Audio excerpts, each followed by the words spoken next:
नमस्कार, फाइटर समाचार में आपका स्वागत है। पेश है आज 28 फरवरी शाम 7 बजे राजस्थान की खास खबरें। पश्चिमी राजस्थान में भाजपा के दो बड़े नेताओं के बीच अदावत बढ़ती जा रही है। अब केंद्रीय मंत्री गजेंद्र सिंह शेखावत और शेरगढ़ विधायक बाबू सिंह राठौर के बीच सोशल वॉर की शुरुआत हो चुकी है। शेरगढ़ विधायक बाबू सिंह राठौर के शेखावत पर काम नहीं करने के आरोप के बाद केंद्रीय मंत्री ने एक्स पर एक पोस्ट शेयर की है। इसमें उन्होंने शेरगढ़ पंचायत समिति में हुए कार्यों का ब्यौरा दिया। इधर इस पोस्ट पर विधायक ने तंज कसते हुए कहा, जो काम गिनाए हैं वे दिख नहीं रहे। दरअसल शेरगढ़ विधानसभा क्षेत्र के सैतरावा में वीर शिरोमणि राव श्री देवराज राठौर की 662वीं जयंती पर शेरगढ़ विधायक बाबू सिंह राठौर ने शेखावत पर निशाना साधते हुए कहा, हम भोले भाले लोगों से ये झूठे वादे कर चले जाते हैं, काम नहीं करते। वही केंद्रीय मंत्री शेखावत की इस पोस्ट के बाद जब विधायक से बातचीत की तो उनका कहना था, जो काम गिनाए हैं उनका ब्यौरा तो दे, कहां किए, हम भौतिक सत्यापन तो करवाएंगे। राजस्थान में ट्यूलिप जैसी कई चिटफंड कंपनियां बनाकर 15,000 लोगों से 2500 करोड़ रुपए ठगने वाला प्रकाश चंद जैन दुबई भागने की फिराक में था। हैदराबाद एयरपोर्ट पर वह अजमेर पुलिस के हत्थे चढ़ गया। प्रकाश चंद जैन लंबे समय से फरार चल रहा था। पुलिस को आशंका थी प्रकाश देश छोड़कर भाग सकता है, इसलिए अजमेर पुलिस ने उसके खिलाफ देश भर के एयरपोर्ट पर लुकआउट नोटिस जारी कर दिया था। ठगी का मास्टरमाइंड और प्रकाश चंद जैन का भाई रवि जैन 1 महीना पहले दुबई भाग चुका है।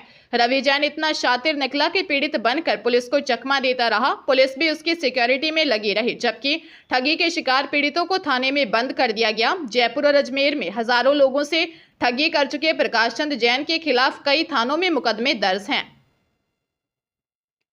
राजस्थान में भर्ती परीक्षा की तैयारी कर रहे अभ्यर्थियों के सामने संकट खड़ा हो गया है। हालात तो ऐसे हैं कि एक ही दिन 2 भर्ती परीक्षाएं हैं। ऐसे में अभ्यर्थियों के सामने परीक्षा चयन को लेकर परेशानी उत्पन्न हो गई है। ऐसा ही मामला राजस्थान कर्मचारी चयन बोर्ड की ओर से संगणक भर्ती परीक्षा और राजस्थान हाईकोर्ट की ओर से सिस्टम असिस्टेंट भर्ती परीक्षा का सामने आया है। ये दोनों परीक्षाएं एक ही दिन 3 मार्च 2024 को होनी है। इस कारण प्रदेश के हजारों बेरोजगार युवा परेशान हैं। बता दें कि युवाओं ने संगणक तथा सिस्टम असिस्टेंट भर्ती दोनों के लिए आवेदन किया है, लेकिन एक ही दिन परीक्षा होने के कारण अभ्यर्थियों को एक परीक्षा से वंचित होना पड़ेगा। पाली जिले में नाबालिग को अपने घर बुलाकर उसके साथ कुकर्म करने के दोषी आरोपी को पोक्सो कोर्ट के विशिष्ट न्यायाधीश सचिन गुप्ता ने 20 साल के कठोर कारावास की सजा सुनाई। साथ ही आरोपी पर 30,000 रुपये का जुर्माना भी लगाया है। विशिष्ट लोक अभियोजक संदीप नेहरा ने बताया कि कोतवाली थाना क्षेत्र निवासी एक व्यक्ति ने 26 मई 2023 को थाने में दी रिपोर्ट में बताया कि शांतिनगर बजरंग बाड़ी निवासी 22 वर्षीय शेर अली उर्फ शेरू ने उसके नाबालिग बेटे को मोबाइल की बैटरी देने के बहाने अपने घर बुलाया। इसके बाद बाथरूम में ले जाकर उसके साथ कुकर्म किया।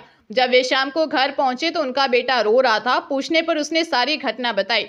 रिपोर्ट पर पुलिस ने मामला दर्ज कर आरोपी शेर अली को गिरफ्तार कर कोर्ट में चालान पेश किया। राजस्थान कर्मचारी चयन बोर्ड ने सूचना सहायक भर्ती को लेकर अभ्यर्थी कई दिनों से इंतजार कर रहे हैं, जिसे लेकर अब राजस्थान कर्मचारी चयन बोर्ड के अध्यक्ष आलोक राज ने बड़ी जानकारी दी है। उन्होंने बताया कि हमारा प्रयास है कि आचार संहिता से पहले रिजल्ट जारी करें। आलोक राज ने यह जानकारी एक्स प्लेटफॉर्म पर पोस्ट कर दी। अध्यक्ष आलोक राज ने सूचना सहायक भर्ती के परिणाम के बारे में जानकारी देते हुए बताया कि आईए एग्जाम यानी कि सूचना सहायक परीक्षा का रिजल्ट हम जानते हैं कि आप इसका बेताबी से इंतजार कर रहे हैं, मगर यदि हम आपको डेट नहीं दे पा रहे, इसके कुछ टेक्निकल कारण हैं। हमारा प्रयास है कि हम आचार संहिता से पहले यह रिजल्ट जारी करें। प्रदेश कांग्रेस प्रभारी सुखजिंदर सिंह रंधावा ने एक बार फिर राजस्थान में पार्टी की हार के लिए नेताओं को जिम्मेदार बताया है। उन्होंने कहा, राजस्थान में कांग्रेस कमजोर नहीं है, बल्कि किसी लीडर ने कांग्रेस को कमजोर कर दिया है। बीकानेर में कांग्रेस के संवाद कार्यक्रम में मंच पर बैठे पूर्व मंत्री डॉक्टर बीडी कल्ला, गोविंदराम मेघवाल और भंवर सिंह भाटी से सवाल किया कि हम क्यों हारे। उन्होंने कार्यकर्ताओं से कहा कि आप नहीं हारे हो, स्टेज पर बैठे नेताओं ने आपको हरा दिया, इस बारे में सोचना पड़ेगा। वही कांग्रेस प्रदेश अध्यक्ष गोविंद सिंह डोटासरा ने कहा कि भजनलाल शर्मा के राज में अपराध बढ़े हैं। डोटासरा ने पिछले कुछ दिनों में हुए रेप, हत्या और अपहरण के आंकड़े भी गिनाए। मंच पर बैठे पूर्व मंत्रियों से कहा कि अब लोकसभा चुनाव की तैयारी में जुट जाएं। डोटासरा ने पूर्व मंत्री भंवर सिंह भाटी से कहा कि आपसे लोगों की नाराजगी है तो घर घर जाकर दूर कर लें। हरियाणा के हिसार के हांसी में हरियाणवी कलाकार नवीन नारू के खिलाफ दर्ज दुष्कर्म के एक केस में समझौता कराने के नाम पर पुलिस ने 1.5 लाख रुपए लेते हुए भाजपा नेता कपिल नेहरू व एक अन्य व्यक्ति सतपाल को गिरफ्तार किया है। दोनों के खिलाफ सिटी थाना में केस दर्ज किया है। गिरफ्तार भाजपा नेता नेहरू को इसी साल 26 जनवरी को गणतंत्र दिवस पर सामाजिक कार्यों के लिए प्रशासन ने सम्मानित किया था।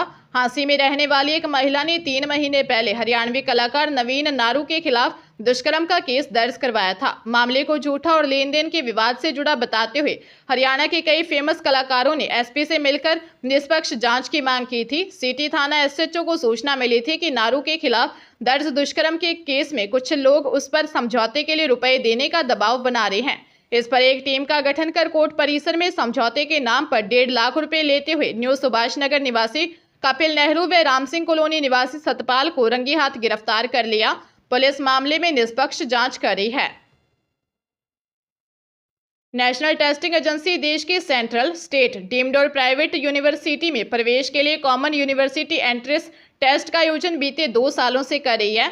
CUET UG 2024 परीक्षा का आयोजन की घोषणा नेशनल टेस्टिंग एजेंसी ने कर दी है। इसके लिए एनटीए ने एक सर्कुलर जारी किया है, जिसके तहत CUET UG 2024 के लिए ऑनलाइन आवेदन खोल दिए हैं। करियर काउंसलिंग एक्सपर्ट्स के अनुसार 27 फरवरी से 26 मार्च 2024 रात 11:50 तक अभ्यर्थी आवेदन कर पाएंगे। वह विद्यार्थी इसी समय तक अपनी फीस भी जमा कर सकेंगे। इस बार CUET UG 2024 का आयोजन हाइब्रिड मोड पर किया जाएगा। इसमें कुछ परीक्षाएं JEE मेन की तरह CBT मोड पर आयोजित होंगी। कुछ परीक्षाएं NET UG की तर्ज पर पेन पेपर मोड पर होंगी। अलवर के दिल्ली मुंबई एक्सप्रेस वे पर भीषण दुर्घटना में 2 ट्रेलर की टक्कर में चालक और खलासी की दर्दनाक मौत हो गई। जानकारी के अनुसार झिरका फिरोजपुर निवासी 27 वर्षीय सत्तार खान अपने ट्रॉली के ड्राइवर के साथ झिरका फिरोजपुर से गुजरात की तरफ जा रहे थे। तभी दिल्ली मुंबई एक्सप्रेस वे पर पिनान के समीप तेज गति से आ रहे एक दूसरे ट्रेलर ने उनके ट्रॉले में टक्कर मार दी, जिससे 27 वर्षीय सत्तार खान और एक अन्य ड्राइवर गंभीर घायल हो गए। दूसरे व्यक्ति ने मौके पर दम तोड़ दिया। वही सत्तार खान को अलवर के सामान्य अस्पताल में चिकित्सकों ने मृत घोषित कर दिया। मृतक सत्तार परिवार में इकलौता कमाने वाला था। वहीं उसकी एक 5 साल की बेटी भी है। पुलिस मामले की जांच कर रही है। भरतपुर जिले में प्राइवेट क्लिनिक से दांत की दवा लेने गए युवक की घर पहुंचने के कुछ देर बाद ही मौत हो गई। परिजनों का आरोप है कि युवक को डॉक्टर ने इंजेक्शन लगाकर घर भेज दिया, जिसके 20 मिनट बाद वह बेहोश हो गया। परिजन उसे इलाज के लिए जिला अस्पताल ले गए, जहां डॉक्टरों ने उसे मृत घोषित कर दिया। घटना डीग जिले के कामा थाना इलाके की है। घटना के बाद से डॉक्टर फरार है। मृत युवक 34 वर्षीय रंजीत के परिजनों ने डॉक्टर के खिलाफ मामला दर्ज करवाया है। ASI सुखदेव चौधरी ने बताया कि इंदिरा कॉलोनी निवासी बलवीर ने रिपोर्ट में बताया कि डॉक्टर भगवान सिंह ने रंजीत को गलत इंजेक्शन लगा दिया, जिसकी वजह से उसकी जान चली गई। पुलिस मामले की जांच कर रही है। अजमेर में 8वीं क्लास के स्टूडेंट से रेप का मामला सामने आया है। घर के बाहर खेल रही पीड़िता को आरोपी बहला फुसलाकर अपनी बुआ के घर ले गया और दुष्कर्म किया। बाद में उसे किसी को बताने पर जान से मारने की धमकी दी। पीड़िता के पिता ने श्रीनगर थाने में दी रिपोर्ट में बताया कि उसकी 14 साल की नाबालिग बेटी है, जो कि 8वीं क्लास में पढ़ती है। वह अपनी दादी को घर के बाहर खेलने की कहकर निकली थी। इसके बाद वह देर शाम तक घर पर नहीं पहुंचे। दूसरे दिन सीताराम नामक व्यक्ति उसे घर के बाहर चौराहे पर छोड़कर चला गया। बच्ची डरी हुई थी। बाद में उसकी पुत्री ने बताया कि सीताराम नामक व्यक्ति उसे जंगल में अपनी बुआ के मकान में ले गया और वहां रेप किया। पुलिस ने मामला दर्ज कर जांच शुरू कर दी है।